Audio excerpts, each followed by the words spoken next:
This is KTVO's Good Morning Heartland.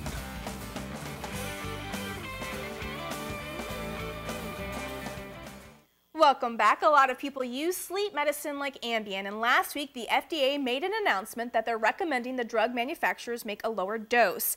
Dr. Justin Puckett is here this morning from Complete Family Medicine to break it down for us. How are you doing? Doing well, thank you. All right, so why are people worrying about this? Well, the FDA looked at some data that came out where they were testing blood levels in the mornings after people had taken sleeping pills like Ambien, and they found that there were still significantly high levels in the blood the morning after they had taken the medication. And so, of course, the medicine's purpose is to help make you sleep. And so the question really that they raised was, is that affecting people's ability to function and drive and contribute to society safely? All right, and so with people that are using, Ambien or any other type of sleeping medication, what are some recommendations that you have for these patients? Well, before you mess with any of your medicines, you always should talk to your healthcare provider. But I'm recommending for my patients that a couple things. One, we always recommend on these type of medicines that we use the lowest effective dose. And then not only using the lowest effective dose, but also using it just as needed. The medicines simply work better if you use these types of medicines as needed, not on an every night basis.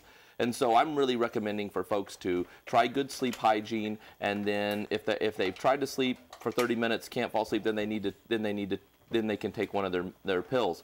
But when they do take one of those pills, taking their immediate release pill, their regular Ambien type medicine, cutting that dose in half and trying that, and then on the continuous release pill, the new Ambien, you can't cut that one in half, so you have to just ask your doctor for a lower dose. Okay, and how can you tell when people are being overly sedated with these pills?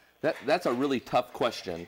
We don't have a real clear criteria. There is some really fancy, expensive cognitive testing where people can do to check their reflexes and such, but really it just comes down to being perceptive to yourself about how are your reflexes. Do you feel tired? We all know that sluggish feeling, right. And so you just need to ask yourself those questions. Also, getting the input from your family members. If your family says you're just not acting right or you're still sleepy. Those sorts of things are the best way.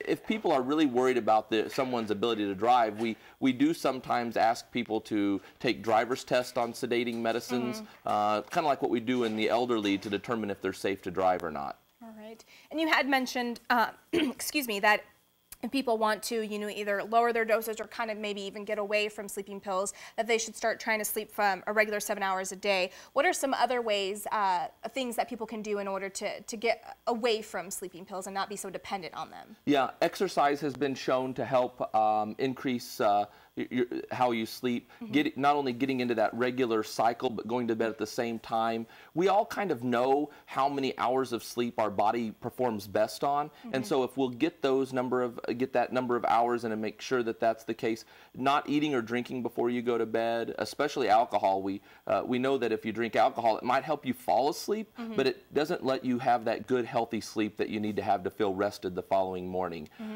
So just kind of getting into that good sleep routine, limiting interruptions, and allowing yourself to get good productive sleep is kind of what we call sleep hygiene. And one of your other tips says associate your bed with sleep. What does that mean? Yeah, you don't want to be reading in your bed. You want to just use your bed with sleep. So whenever you put your body in the bed, it knows that it's time to go to bed. And so a lot of people read, watch TV, do those sorts of things in the bed, and you really need to get up, go to the other room, do that in the recliner, and save your bed for sleep. All right, and plenty of daylight exposure. Why is that important? That really helps drive our circadian rhythm. So we want to be able to turn our body on to it's daylight, I'm awake, and then that daylight exposure helps reset things in the brain so that whenever the daylight goes away, it knows that, and you close your eyes, it knows that it's time to go to bed. All right.